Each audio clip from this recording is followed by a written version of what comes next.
Jemaat yang diberkati Tuhan, selamat sore dan shalom. Mohon perhatian untuk penyampaian warta klasis di sore hari ini. Warta Majelis Pekerja Klasis GMPM Kota Ambon, Minggu 10 Desember 2023, pukul 18 waktu Indonesia Timur. Jemaat yang Tuhan Yesus Kristus kasihi, selamat sore, shalom. Majelis Pekerja Klasis GPM Kota Ambon menyampaikan selamat datang bagi Bapak, Ibu, Saudara-saudari, anak-anak di kebaktian ini, khusus bagi yang baru pertama kali hadir mengikuti kebaktian di Gereja Maranatha. Kami menyambut kehadiran Bapak, Ibu, Saudara-saudari, anak-anak dengan sukacita. Kami mengucapkan terima kasih kepada jemaat atas seluruh perhatian serta topangan untuk pelayanan dan kesaksian di Gereja Maranatha. Kami juga mengucapkan selamat bagi jemaat yang menikmati sukacita HUT kelahiran, HUT pernikahan, dan kebahagiaan lainnya di sepanjang minggu ini. Doa kami Tuhan Yesus senantiasa memberkati. Selanjutnya kami mohon perhatian jemaat untuk informasi pelayanan sebagai berikut. Penerima kolekta Minggu 3 Desember 2023, pukul 9 waktu Indonesia Timur, sebesar Rp16.800.000. Syukur sebesar Rp1.246.000. Persepuluhan sebesar Rp3.547.000 dan sarana fisik sebesar Rp886.000. Penerimaan kolekta Minggu 3 Desember 2023 pukul 18 waktu Indonesia Timur sebesar Rp10.543.000, syukur sebesar Rp930.000, persepuluhan sebesar Rp1.903.000, dan sarana fisik sebesar Rp741.000. Kebaktian Minggu 10 Desember 2023 saat ini merupakan kebaktian Minggu Adventius II yang dilayani oleh Pendeta A. Hoffman. Majelis Jemaat yang bertugas adalah Majelis Jemaat GPM Ebenezer. Pembacaan Alkitab terambil dari Matius 3 ayat 1 sampai ayatnya yang ke-12. Yang mengisi pujian dalam kebaktian ini, Saudari Ica Patiruhu. Lagu prosesi masuk para pelayan nyanyian rohani nomor 3 ayat 1 dan ayatnya yang kedua. Lagu untuk jabat tangan doa sahabat lama nomor 188. Diberitahukan kepada jemaat setelah kebaktian akan dilakukan jabat tangan dengan para pelayan di pintu keluar. Karena itu mohon jemaat menunggu para pelayan mengambil posisi di pintu keluar, baru jemaat menyusul. Demikian warta Majelis Pekerja Klasis GPM Kota Ambon. Atas perhatiannya kami ucapkan terima kasih. Selamat memaknai persekutuan dengan Tuhan dan sesama di kebaktian Adventius II ini. Shalom. Ambon 10 Desember 2023, Majelis Pekerja Klasis GPM Kota Ambon. Pendeta R.A. Rikumahu MTH Ketua, Pendeta M. Takaria MSc Sekretaris.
Ibu Bapak dan saudara-saudara jemaat yang dikasihi Tuhan, selamat sore dan salam jumpa, Shalom. Marilah kita mengarahkan kehidupan kita kepada Allah, kita berbaktikan Dia di saat ini. Tuhan itu adil dalam segala jalannya dan penuh kasih setia dalam segala perbuatannya.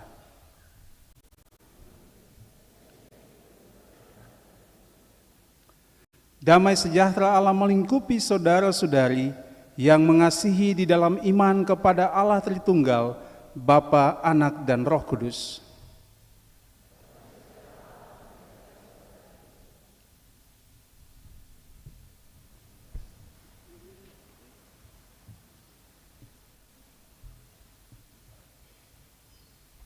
Saudara-saudara jemaat yang diberkati oleh Tuhan, 2 lilin berwarna biru telah menyala.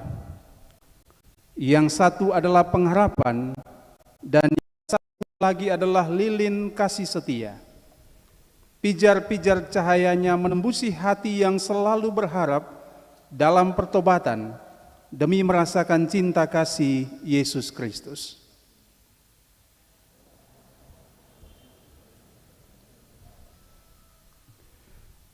Bagi setiap orang yang menaruh pengharapan itu kepadanya, menyucikan diri sama seperti Dia yang adalah suci.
Bila kita mampu menerangi kehidupan di dunia ini dengan cinta kasih dan pertobatan, maka setiap pengharapan pasti tidak akan mengecewakan.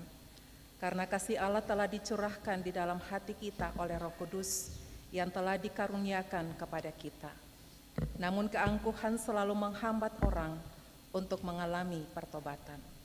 Oleh sebab itu, marilah sejenak kita berteduh merendahkan diri di hadapan Allah, mengingat dan mengakui segala dosa-dosa kita.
Masih terus menangis di antara puing-puing kehancuran akibat peperangan antar umat manusia.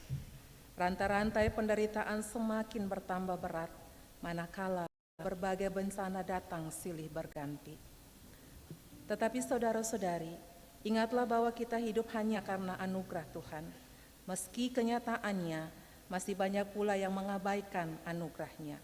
Oleh sebab itu, marilah saudaraku, ingatlah kasih-Nya dan mintalah belas kasihan dan pengampunan dari-Nya.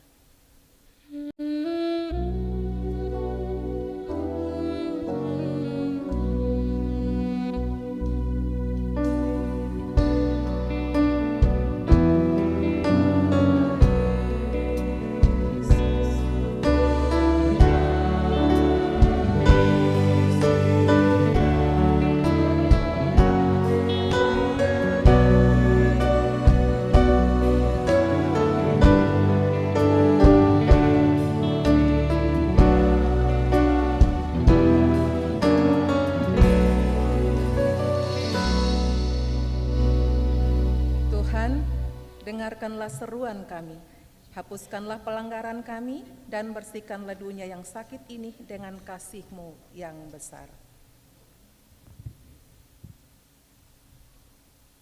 Di hadapan Tuhan kita telah mengakui dosa-dosa kita. Namun jika masih ada di antara kita yang belum bertobat, ketahuilah bahwa anugerah-Nya tidak pernah berkurang karena setiap anugerah yang sempurna datangnya dari atas, diturunkan dari Bapa segala terang. Tuhan Yesus sendiri berkata, demikian juga akan ada sukacita di sorga karena satu orang berdosa yang bertobat, lebih daripada sukacita karena 99 orang benar yang tidak memerlukan pertobatan.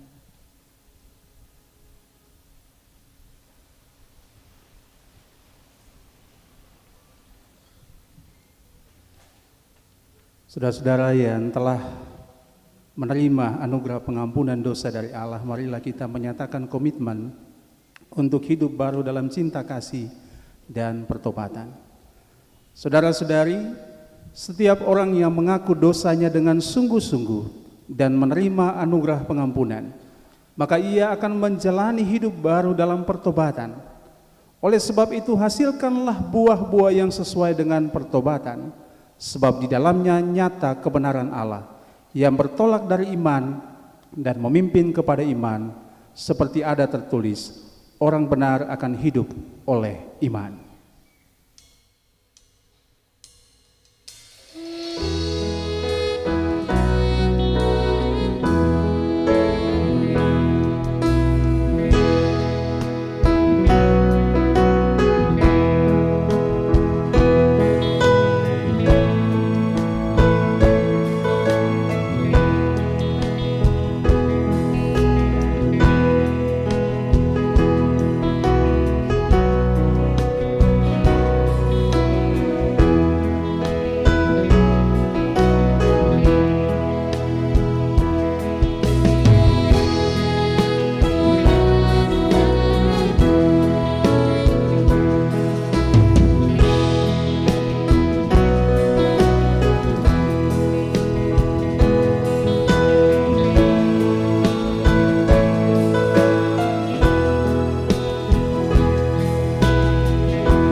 Ya Bapak Ibu Jemaat yang diberkati Tuhan, di sore hari ini dalam kebaktian Adventus yang kedua, kita akan membaca dan mendengar sabda dan kebenaran firman Tuhan yang kita baca di hari ini dari Alkitab Perjanjian Baru, Injil Matius pasal 3, kita baca ayat yang pertama dan berakhir pada ayat yang ke-12. Mendahului, mari kita berdoa, minta tuntunan Roh dalam pembinaan firman di saat ini. Kita berdoa, ya Roh Kudus, berkuasalah di dalam hati dan pikiran kami untuk membaca Alkitab dan menerima pemberitaan firman Tuhan melalui hamba-Nya. Demi Kristus Tuhan, Putra Adventus. Amin.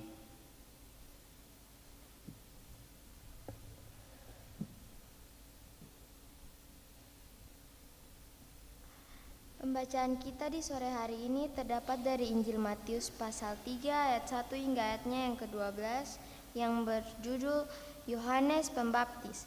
Pada waktu itu tampillah Yohanes Pembaptis di padang gurun Yudea dan berikan, bertobatlah sebab kerajaan sorga sudah dekat. Sesungguhnya dialah yang dimaksudkan Nabi Yesaya ketika ia berkata, ada suara orang yang berseru-seru di padang gurun, persiapkanlah jalan untuk Tuhan, luruskanlah jalan baginya. Yohanes memakai jubah bulu unta dan ikat pinggang kulit, dan makanannya belalang dan madu hutan. Maka datanglah kepadanya penduduk dari Yerusalem, dari seluruh Yudea dan seluruh daerah sekitar Yordan. Lalu sambil mengaku dosanya, mereka dibaptis oleh Yohanes di sungai Yordan. Tetapi waktu ia melihat banyak orang Farisi dan orang Saduki datang untuk dibaptis, berkatalah ia kepada mereka, hai kamu keturunan ular beludak, siapakah yang mengatakan kepada kamu bahwa kamu dapat melarikan diri dari murka yang akan datang? Jadi hasilkanlah buah yang sesuai dengan pertobatan. Dan janganlah mengira bahwa kamu dapat berkata dalam hatimu, Abraham adalah bapa kami. Karena aku berkata kepadamu, Allah dapat menjadikan anak-anak bagi Abraham dari batu-batu ini. Kapak sudah tersedia pada akar pohon, dan setiap pohon yang tidak menghasilkan buah yang baik pasti ditebang dan dibuang ke dalam api. Aku membaptis kamu dengan air sebagai tanda pertobatan, tetapi ia yang datang kemudian daripadaku lebih berkuasa daripadaku, dan aku tidak layak melepaskan kasutnya. Ia akan membaptiskan kamu dengan Roh Kudus dan dengan api. Alat penampi sudah di tangannya.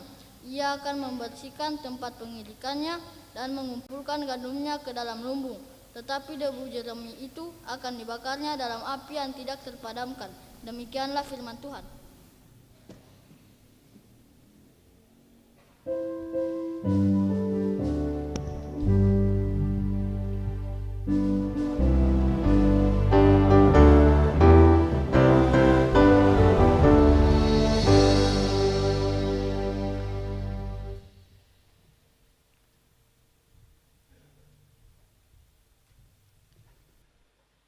Ibu dan Bapak, saudara-saudaraku yang diberkati oleh Tuhan Yesus Kristus, sekali lagi selamat sore, Shalom.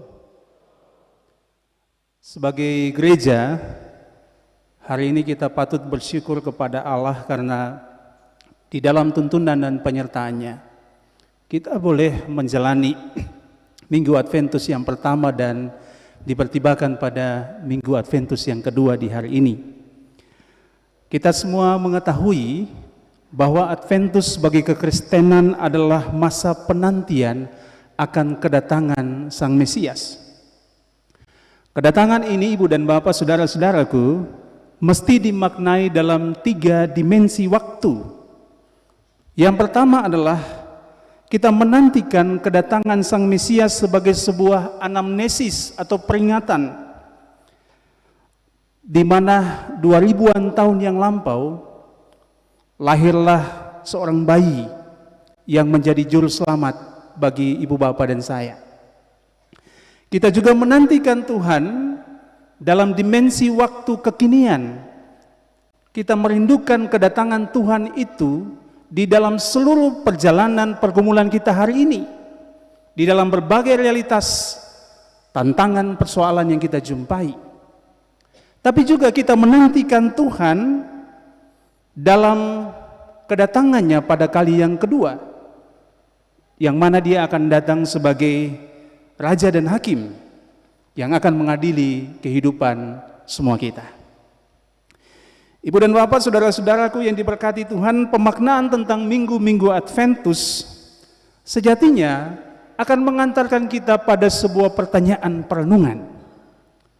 Mengapa Yesus mau datang ke dunia?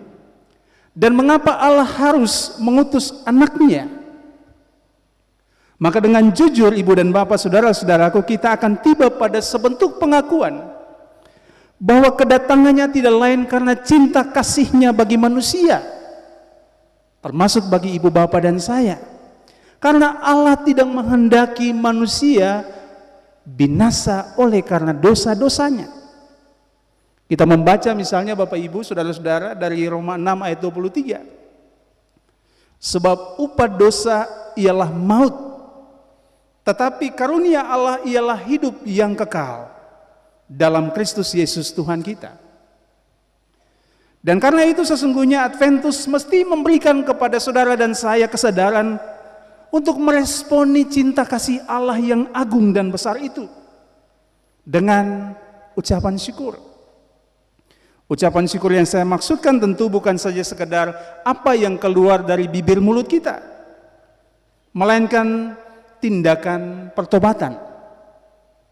Mengapa Bapak dan Ibu saudara? Sebab Allah sendiri telah rela turun ke dalam dunia ini di dalam kerendahan, dan Dia menanggung derita, bahkan Dia rela mati bagi Bapak, Ibu dan saya hanya karena satu alasan, karena Dia mengasihi Bapak, Ibu dan saya di tengah-tengah kehidupan ini.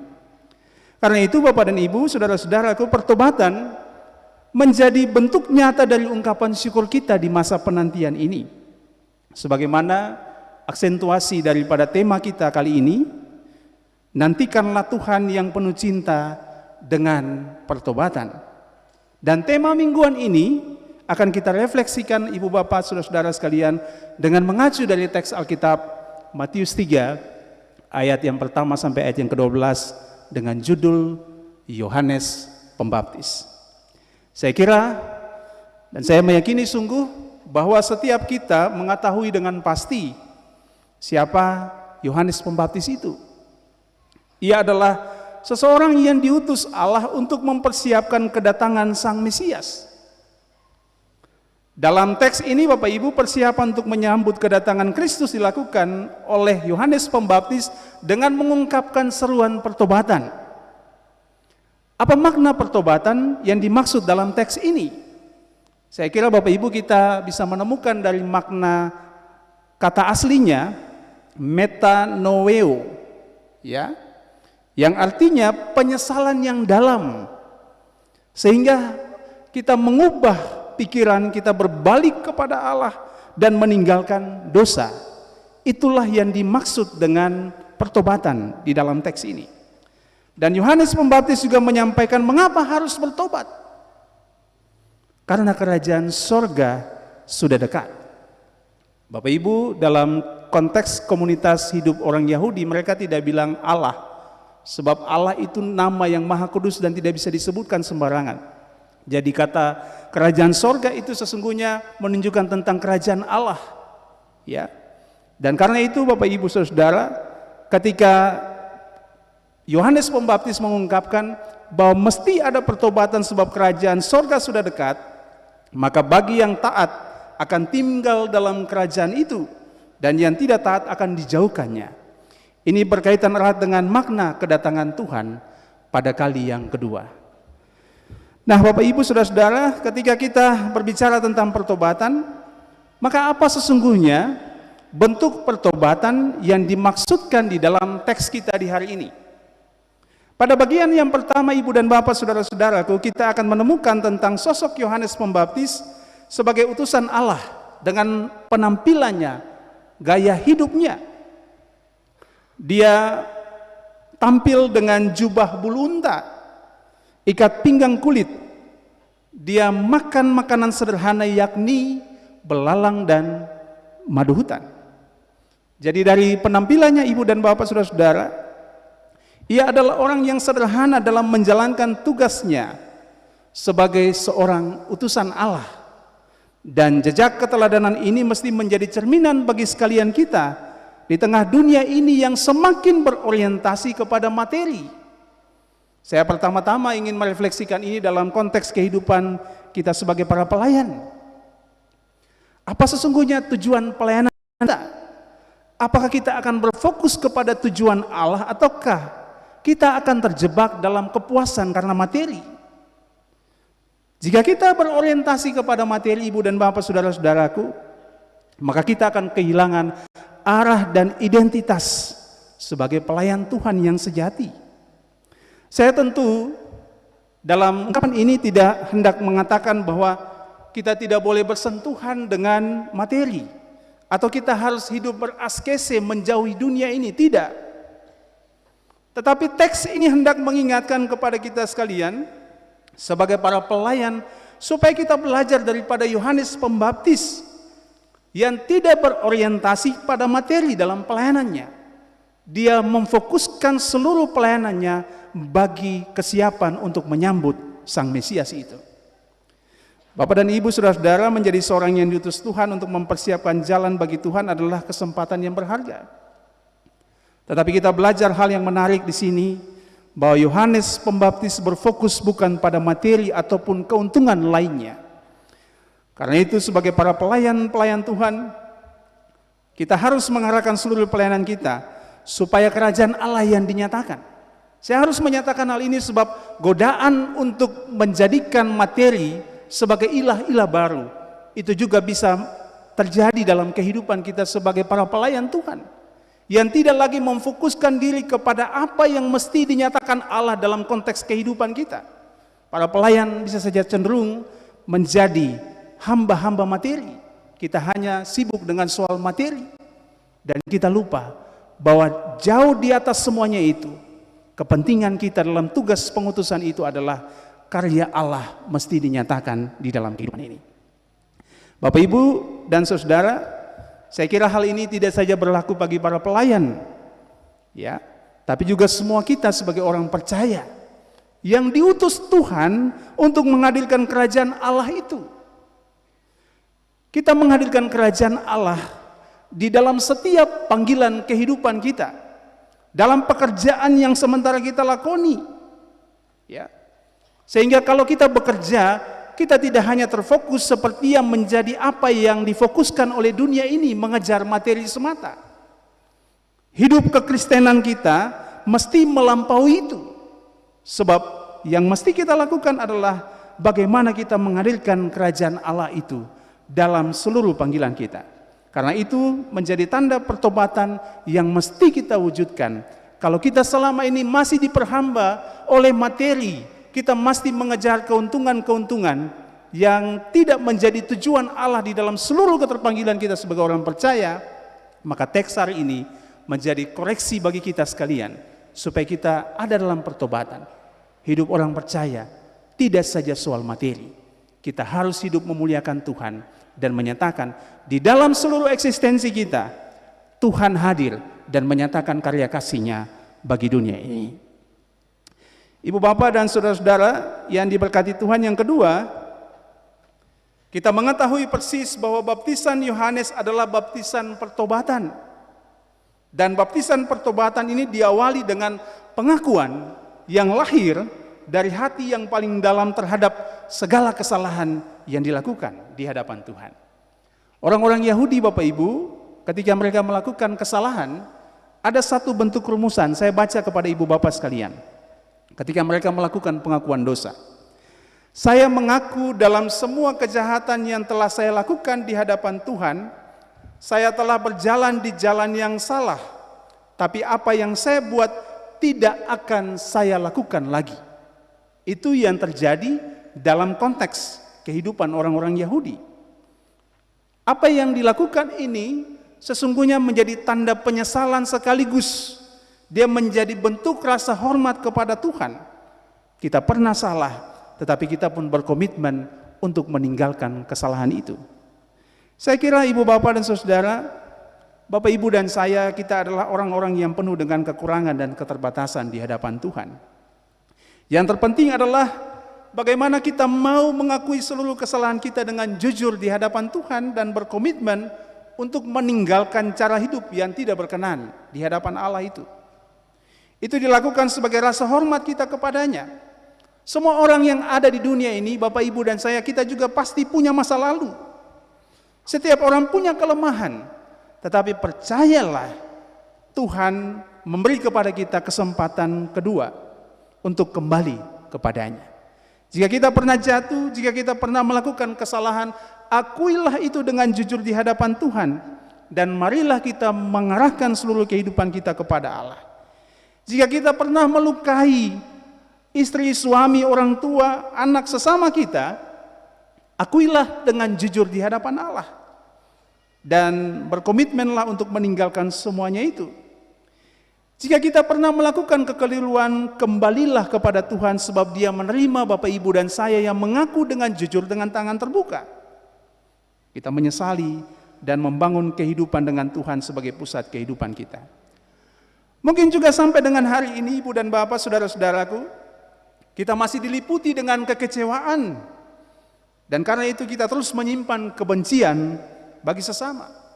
Mintalah pengampunan dari Allah dan lepaskanlah pengampunan itu. Maka itulah pertobatan yang sejati. Sebab kita harus sadar sungguh, kalaupun kita diselamatkan bukan karena kita adalah orang-orang yang hebat dan sempurna di hadapan Tuhan, tetapi karena kita diterima dalam seluruh kelemahan kita dan Tuhan menghapus seluruh pelanggaran kita. Oleh sebab itu menjadi kewajiban Bapak, Ibu, dan saya, kita pun harus belajar untuk mengampuni orang lain. Pertobatan yang sejati sesungguhnya mesti berdasar dari hati yang jujur di hadapan Allah. Itu poin yang kedua, Ibu dan Bapak, saudara-saudaraku. Yang ketiga, pertobatan itu mengarahkan kita untuk keluar dari semua perasaan aman yang palsu. Ya. Kenapa saya katakan demikian? Orang-orang Farisi adalah golongan yang taat beribadah. Mereka setia melakukan aturan-aturan keagamaan secara formal. Sementara orang-orang Saduki itu umumnya orang-orang yang kaya dan para imam kepala itu biasa masuk dalam komunitas ini. Yohanes Pembaptis dalam seruannya dengan tegas dia mengkritik hidup keagamaan mereka yang bersifat formalistik, ya. Melakukan kewajiban-kewajiban ibadah hanya sekedar sebuah formalitas. Dia mengatakan kedudukan yang tinggi, hikmat manusia, bahkan keturunan, ya, identitas sebagai keturunan Abraham sekalipun tidak akan mampu memberikan jaminan keamanan. Bapak dan Ibu, berkaca dari apa yang tertuang dalam teks ini, maka kita seringkali juga bisa terjebak dengan atribut-atribut yang melekat pada diri kita. Dengan kedudukan sosial yang kita miliki, kemapanan ekonomi, kita berada dalam struktur pelayanan, kita punya identitas dan tradisi keagamaan sebagai alasan bahwa kita akan tetap diterima oleh Tuhan. Saya kira kita harus bertobat dan meninggalkan paradigma ini. Bapak dan Ibu, saudara-saudara, Yohanes Pembaptis mengkritik dengan tegas perilaku ini. Sebab yang hendak diminta oleh Allah adalah bukan soal formalisme agama kita, tetapi buah daripada sikap beragama kita, perbuatan baik kita. Ya. Yang saya maksudkan dengan soal perbuatan baik di sini, Bapak Ibu, bukan hendak menekankan bahwa manusia itu diselamatkan karena perbuatan baik. Kita berbeda dengan pandangan dari keyakinan yang lain soal pahala. Ya. Kita melakukan perbuatan baik sebagai manifestasi atau perwujudan dari tanda pertobatan orang-orang yang telah diselamatkan oleh Tuhan.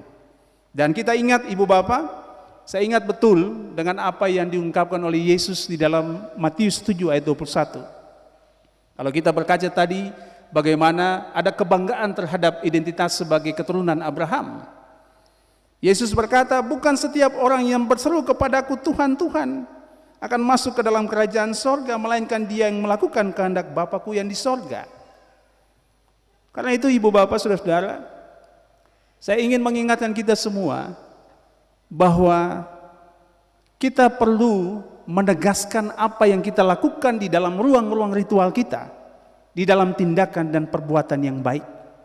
Sebab apa artinya segala sesuatu yang kita lakukan tetapi buah daripada aktivitas keagamaan kita tidak tercermin di dalam tindakan dan perbuatan kita sehari-hari.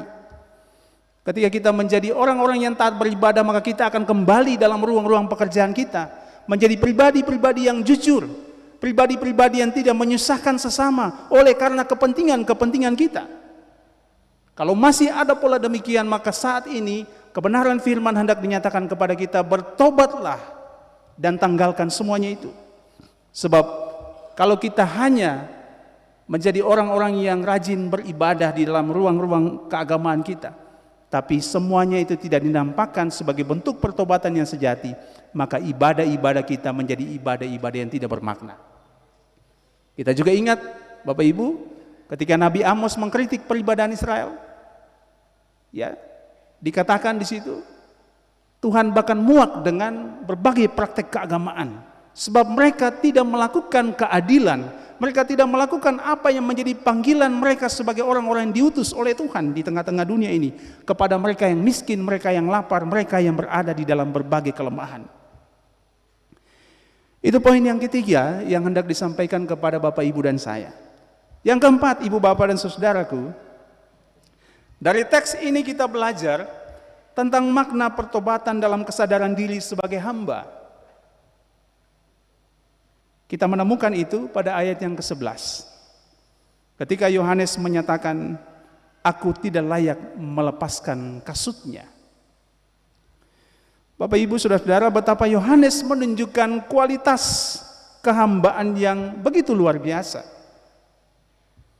Karena itu kita patut mempertanyakan bagaimana kualitas kehambaan kita dalam seluruh panggilan yang kita lakoni.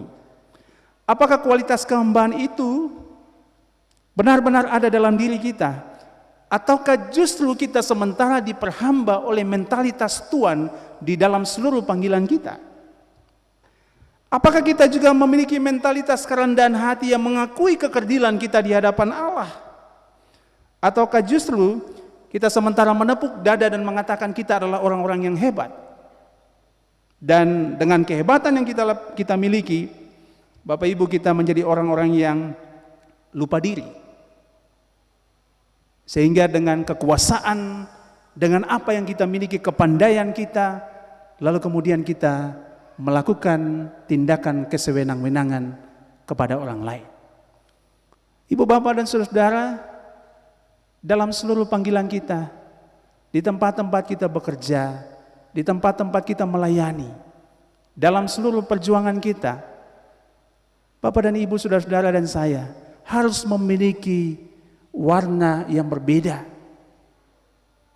Bahkan ketika kita berada di puncak ketinggian sekalipun, kita harus mengakui bahwa sesungguhnya kita berada di sana bukan karena kehebatan dan kemampuan kita, tapi semata-mata hanya oleh karena kasih dan kemurahan Allah. Amin. Itu yang mesti kita tegaskan, supaya kita tidak lupa diri, supaya kita tidak menggunakan segala sesuatu yang bertentangan dengan kehendak Allah. Kekuasaan kita, kelebihan-kelebihan kita harus kita pakai sesungguhnya hanya untuk satu tujuan, supaya penyataan kerajaan Allah itu dinampakkan melalui kehadiran kita. Bapak dan Ibu, saudara-saudara yang diberkati oleh Tuhan, pada akhirnya kita mesti menyadari kita hanyalah hamba, kita hanyalah suruhan, kita hanyalah alat, dan karenanya kita mesti kembali kepada Tuhan dengan penuh kerendahan hati. Kita boleh memiliki segalanya, tetapi jangan sampai kita kehilangan kerendahan hati di hadapan Allah. Sebab siapakah kita? Itulah yang mesti kita renungkan. Kalau kita bisa menjadi sesuatu yang berguna, kalau kita bisa memiliki kelebihan-kelebihan di dalam hidup ini, itu bukan karena kuat dan hebatnya kita.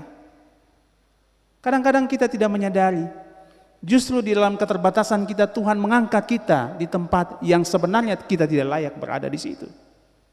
Oleh karena itu, saudara-saudara terkasih, marilah kita menjalani itu di dalam kerendahan hati. Pertobatan yang sejati juga mesti hadir dalam kesadaran diri bahwa kita mesti memiliki kerendahan hati di hadapan Allah dengan penuh ketulusan. Pada akhirnya Ibu dan Bapak, ketika kita berada dalam pemaknaan tentang minggu-minggu Adventus, maka ketika kita tadi membaca tentang baptisan Roh Kudus, kita ingat tentang peristiwa pencurahan Roh Kudus, ya.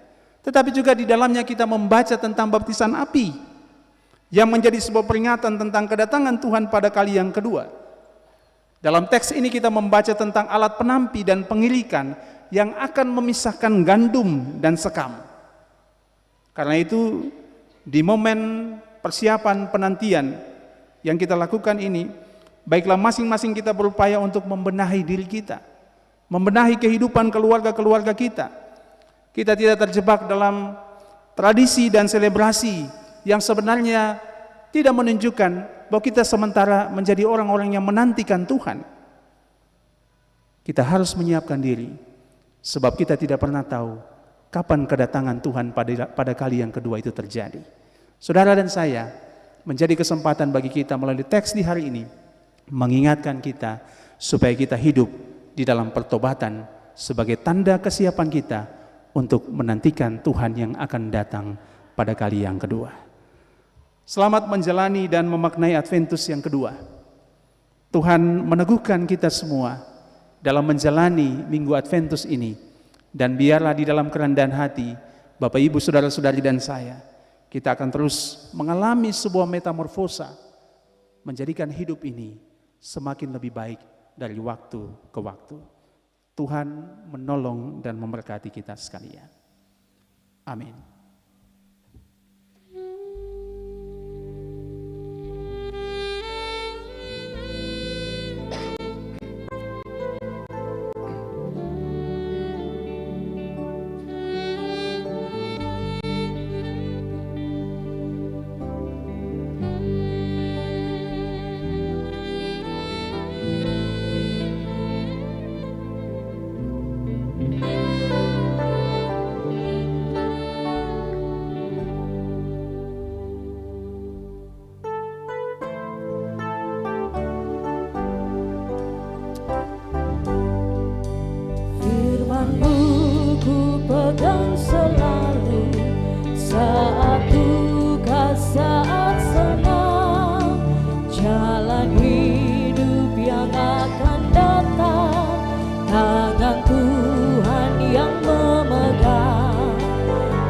Cobaan menghimpit aku dan menjadi keluhanku. Firman-Mu ku pegang selalu, sayapmu tempat berteduh. Firman-Mu Tuhan ku pegang selalu. Hilanglah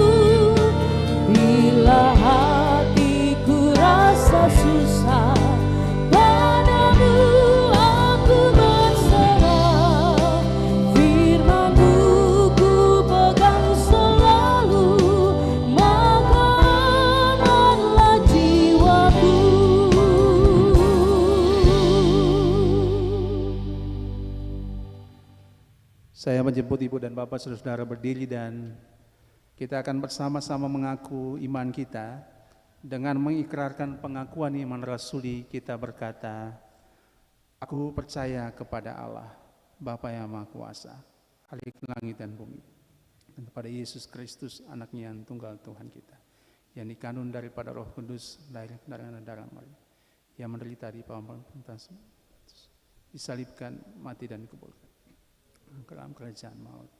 Pada hari yang ketiga, bangkit pula dari antara orang mati, naik ke sorga, duduk sebelah kanan Allah, Bapa yang Maha Kuasa, dan akan datang dari sana untuk menghakimi orang yang hidup dan yang mati. Aku percaya kepada Roh Kudus, gereja yang kudus sanam, persekutuan orang kudus, pengampunan dosa, kebangkitan daging, dan hidup yang kekal. Amin. Bapak dan Ibu saudara, disilakan duduk.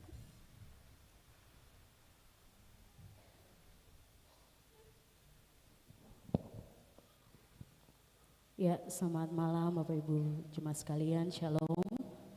Ya, satu pujian untuk kemuliaan nama Tuhan, kiranya pujian dapat menjadi berkat bagi katong semua.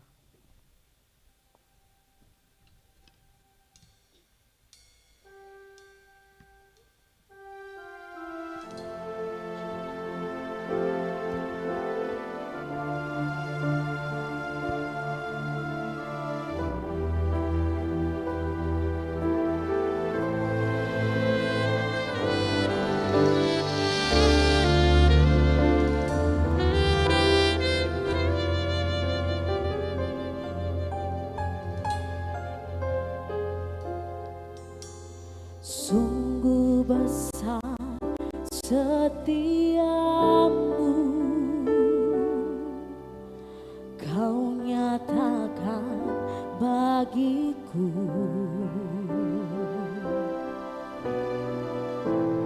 Kau Bapa yang selalu mengerti isi hatiku.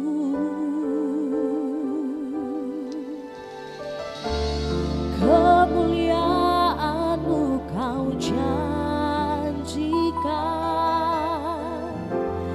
aku tetap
Makasih atas persembahan pujiannya, Tuhan memberkati.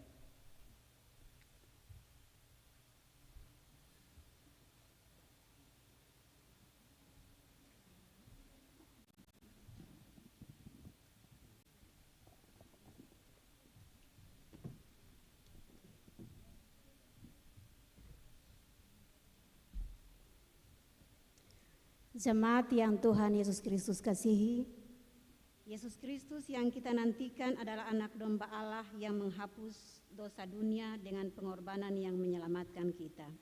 Marilah kita menjawab kasih Allah dengan membawa persembahan syukur kita kepadanya.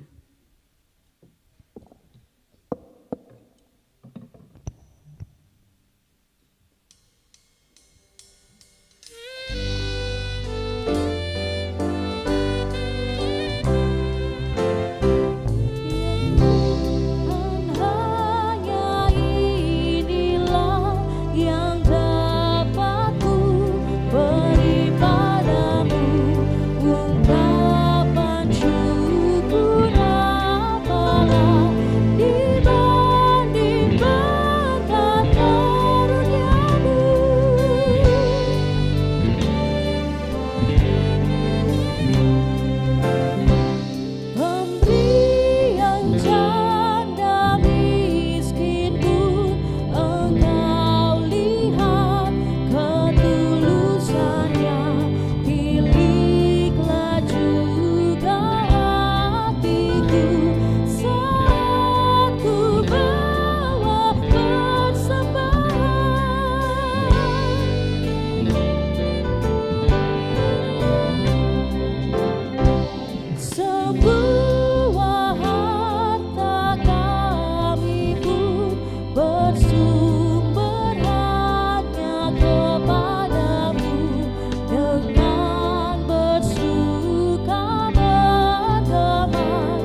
mari kita berdoa. Ya Tuhan, kiranya kasih menguduskan semua tanda syukur ini, dan biarlah hidup kami dilengkapi oleh kuasa-Mu untuk jadi berkat bagi banyak orang. Amin.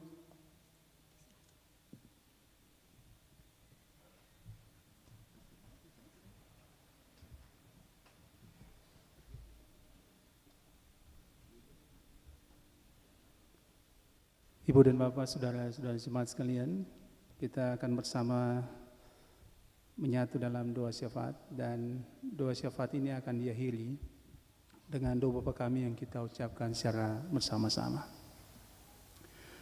Mari kita berdoa. Hanya kepadamu Tuhan Allah kehidupan,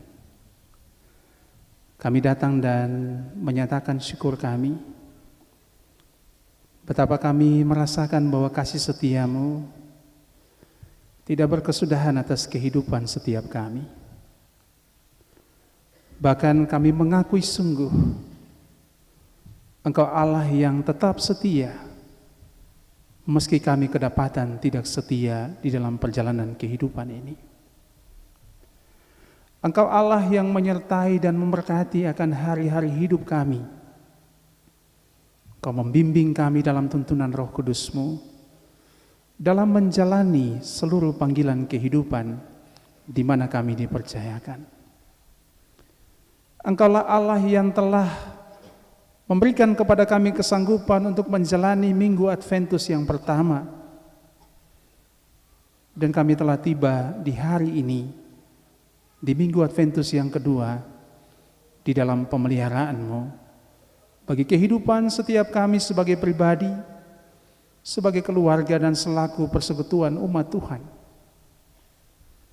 Kami menyaksikan tentang keagungan Tuhan itu ketika Engkau juga menganugerahkan pertambahan setahun usia bagi kami sebagai pribadi maupun juga bagi kehidupan rumah tangga kami. Dan pada kesempatan ini Tuhan, kami juga ingin mengatakan, kalaupun kami dapat mencapai segala sesuatu dan menikmati segala sesuatu dalam hidup ini, bukanlah karena kuat dan hebatnya kami. Kami sadar sungguh kami adalah orang-orang yang penuh dengan keterbatasan, yang hanya disanggupkan oleh kemurahan Tuhan dalam setiap panggilan kehidupan ini. Karena itu kami ingin mengatakan kepada Tuhan, terpujilah Engkau dan dimuliakanlah akan kasih setia-Mu itu dalam kehidupan kami. Ya Allah di sorga, pada kesempatan ini kami hendak datang kepadamu dan bersyukur tidak saja untuk hal-hal yang baik yang kami terima dalam hidup ini. Kami juga berterima kasih atas setiap persoalan yang membentuk kami supaya kami semakin matang dan dewasa bersama dengan Tuhan.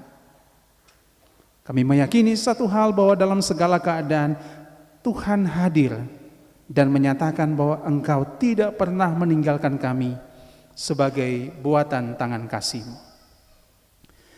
Bapa di sorga, ketika kami hendak menyampaikan segala permohonan kami di tengah syafaat ini, kami datang dengan penuh kejujuran di hadapan Tuhan. Kami mengakui tidak ada satupun hal yang tersembunyi di hadapan-Mu. Kami mohon pengampunan Tuhan bila mana kami kedapatan melakukan berbagai pelanggaran. Ketika kami menduka citakan hati-Mu dan juga sesama kami, Tuhan baharui kami dan layakan kami di dalam pengampunan-Mu, supaya syafaat yang kami naikkan tidak terhalang oleh kesalahan dan dosa yang kami perbuat, tetapi kami menikmati jawaban kasih Tuhan di dalam pengampunan-Mu yang melayakan kami di tengah-tengah syafaat ini. Bapa di sorga, kami berdoa di kesempatan ini bagi kehidupan semua saudara kami yang menjadi bagian daripada persekutuan ini. Mereka yang sementara bergumul dalam penderitaan sakit. Kami percaya kuasa Tuhan tidak hanya berlaku di masa lampau, tapi juga bagi kehidupan kami, orang-orang yang berharap kepada Tuhan. Dan kini dalam perasaan sepenanggungan kami berdoa secara khusus hamba-Mu Pendeta Niki Rutumalesi yang sementara dirawat di rumah sakit. Biarlah dalam zaman kasih Tuhan itu ia disembuhkan dan dipulihkan oleh Tuhan secara sempurna. Dan kami semua akan menyaksikan betapa besar kemurahan Tuhan yang Kau nyatakan di dalam seluruh pergumulan kami, secara khusus kepada hamba-Mu Pendeta Niki Rutumalesi. Bapa di sorga, kami berdoa dan kami juga meminta kepada Tuhan Kau memberkati para janda, anak yatim, anak yatim piatu, orang-orang asing yang hidup tanpa sanak saudara, kaum difabel. Tuhan berkati mereka senantiasa dalam menjalani kehidupan ini. Dan Tuhan pakai kami supaya melalui apa yang kami miliki, kami dapat menjadi perpanjangan tangan kasih-Mu yang mendatangkan sukacita atas kehidupan mereka.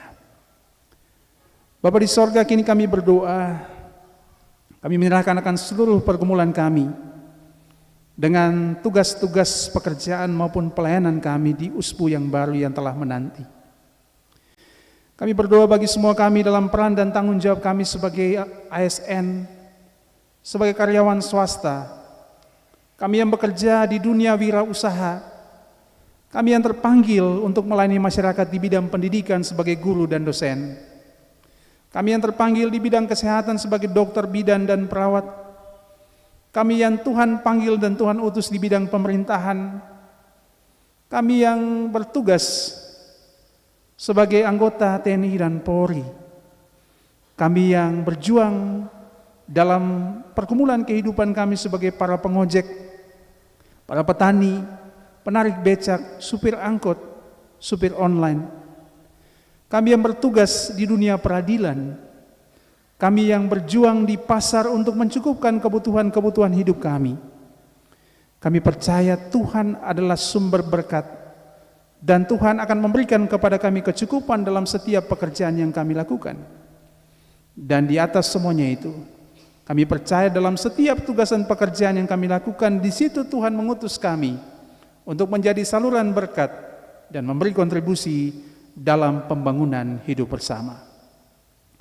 Kami juga turut mendoakan para pensiunan dengan seluruh kehidupan kami. Tuhan berikan kepada kami kekuatan, kesanggupan untuk menjalani kehidupan. Dan kami percaya dengan berkat yang Tuhan karuniakan, kami pun akan terus menikmati kecukupan di dalam Tuhan. Pada kesempatan ini pula Tuhan Yesus, kami mendoakan seluruh tanggung jawab kami sebagai orang tua dalam tugas-tugas pembinaan yang Tuhan percayakan. Biarlah kami semua dapat melaksanakan tugas panggilan ini dengan penuh kesungguhan, supaya kami dapat menjadi orang tua yang bertanggung jawab di hadapan Tuhan. Dan kami yakin sungguh dalam tugas-tugas yang kami lakukan dalam kesungguhan hati, maka pertumbuhan yang baik akan terjadi bagi kehidupan anak-anak yang Tuhan karuniakan dalam keluarga kami. Kami juga turut berdoa bagi pendidikan dan masa depan anak-anak kami, bahkan upaya-upaya mereka untuk mencari-cari pekerjaan. Dengan keyakinan kami datang kepada Tuhan. Kami tahu bahwa Tuhan telah menyediakan yang terbaik bagi anak-anak kekasih kami. Karena itu Tuhan tuntun dan bimbing mereka dengan Roh Kudus-Mu supaya mereka tetap berjuang dengan penuh kesungguhan dan bergantung sepenuhnya kepadamu ya Bapa. Bapa di sorga, di kesempatan ini kami berdoa bagi gereja Tuhan di dunia, gereja Tuhan di Indonesia, dan khususnya gereja Protestan Maluku. Tuhan berkati para pelayan bersama umat Tuhan di seantero Maluku dan Maluku Utara dalam tugas untuk menanam dan menyiram. Hikmat Tuhan menyertai setiap kami sebagai majelis pekerja harian sinode bersama dengan para staf, seluruh majelis pekerja klasis, para majelis jemaat, penatua diaken bersama dengan para hamba Tuhan di seluruh jemaat di GPM ini. Kami pertaruhkan hidup dan pelayanan kami ke dalam tangan kasih Tuhan. Biarlah kami semua dapat menjadi pelayan-pelayan yang setia dalam mengerjakan tugas menanam dan menyiram. Kami melakukannya bukan untuk manusia, tapi kami melakukannya dengan penuh kesungguhan, bahwa seluruh pelayanan ini kami persembahkan demi hormat dan kemuliaan hanya bagi nama Tuhan. Bagi Majelis Pekerja Klasis Kota Ambon, kami berdoa dan meminta Tuhan memberkati.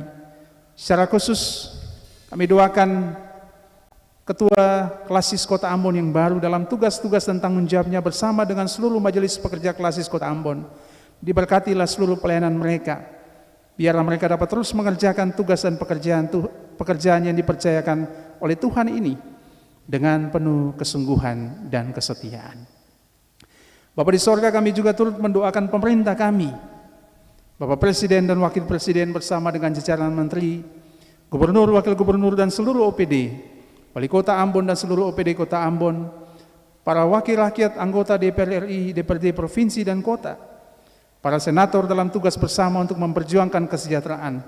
Tuhan beri hikmat dan kemampuan agar para pemimpin kami dapat bekerja dengan setia dan takut akan Dikau. Kebenaran firman Tuhan telah kami dengarkan di malam hari ini melalui seruan pertobatan oleh Yohanes Pembaptis. Biarlah firman-Mu bertumbuh dalam kehidupan kami dan kami dapat menghasilkan buah dalam setiap perilaku yang kami lakukan sebagai tanda pertobatan kami. Tuntunlah kami Tuhan dengan Roh Kudus-Mu supaya kami dapat memiliki hidup yang berkenan kepada Tuhan dalam kesiapan diri untuk menantikan Engkau dalam kedatangan-Mu pada kali yang kedua. Persembahan syukur telah kami berikan kepada Tuhan. Kami sadar sungguh pemberian kami tidak sebanding dengan apa yang telah Tuhan karuniakan kepada kami. Kami memberikannya dengan tulus hati kepada Tuhan. Tuhan terima dan Tuhan berkati semuanya itu. Biarlah persembahan-persembahan ini dapat bermakna bagi pekerjaan Tuhan yang mendatangkan damai sejahtera dan sukacita atas kehidupan dunia ini. Kami berdoa dan meminta juga Tuhan, Kau berkati dunia ini dengan segala pergumulannya. Kami berdoa bagi perdamaian dunia. Biarlah kasih dan tuntunan Tuhan menyertai setiap bangsa-bangsa yang berada dalam pertikaian, supaya damai itu menjadi bagian daripada kehidupan kami bersama. Bahkan juga bagi setiap saudara-saudara kami di belahan dunia manapun yang sementara berada dalam pergumulan karena bencana alam, kami berdoa dan menyerahkan mereka semua ke dalam tangan kasih Tuhan. Semua pihak yang sudah melayani bersama dalam kebaktian ini, kami berdoa bagi tua agama, majelis bertugas, tim multimedia, para pelayan musik, solois, Saudari Ica Patiluhu, diberkatilah seluruh pelayanan mereka. Tuhan pakai semua kami dengan talenta-talenta yang Tuhan karuniakan ini, demi dan hormat hanya bagi nama Tuhan. Bapa di sorga, ini doa kami yang kami naikkan kepadamu, sebagai tanda syukur kami sekaligus juga pergumulan kami. Kami bawa semuanya itu tidak dengan nama lain, hanya di dalam nama Yesus Kristus, Tuhan dan Juru Selamat kami, yang telah mengajar kami untuk berdoa Bapa kami dengan berkata, Bapa kami yang di sorga, dikuduskanlah nama-Mu, datanglah kerajaan-Mu, jadilah kehendak-Mu di bumi seperti di sorga. Berilah kami pada hari ini makanan kami yang secukupnya, dan ampunilah kami akan kesalahan kami, seperti kami juga mengampuni orang yang bersalah kepada kami. Dan janganlah membawa kami ke dalam pencobaan, tapi lepaskanlah kami daripada yang jahat. Karena Engkau yang punya kerajaan dan kuasa dan kemuliaan sampai selama-lamanya. Amin.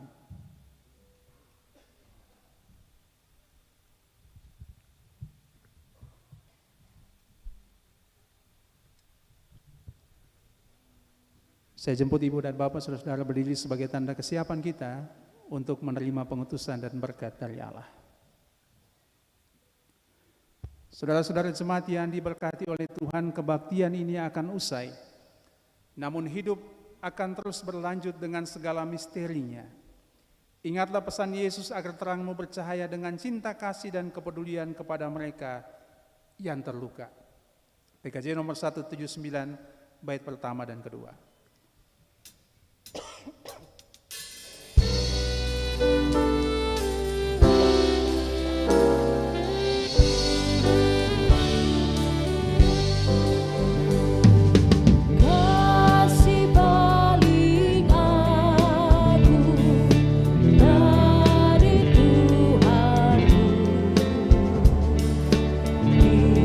Diriku sadari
Saudara-saudara jemaat sekalian, untuk tugas pengutusan itu, terimalah jaminan berkat Allah. Allah sumber segala kasih karunia yang telah memanggil kamu dalam Kristus kepada kemuliaan-Nya yang kekal, akan melengkapi, meneguhkan, menguatkan dan mengokohkan kamu hari ini sampai selama-lamanya.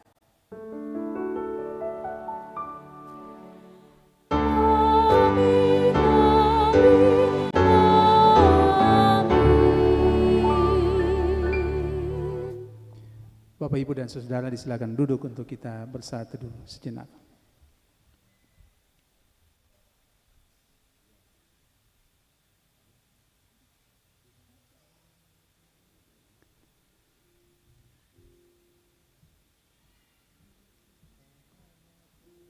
Saat teduh selesai, atas nama pribadi, keluarga, dan sekaligus mewakili rekan-rekan pelayan, saya menyampaikan selamat hari Minggu. Selamat menjalani Minggu Adventus yang kedua. Tuhan memberkati kehidupan kita sekalian. Shalom.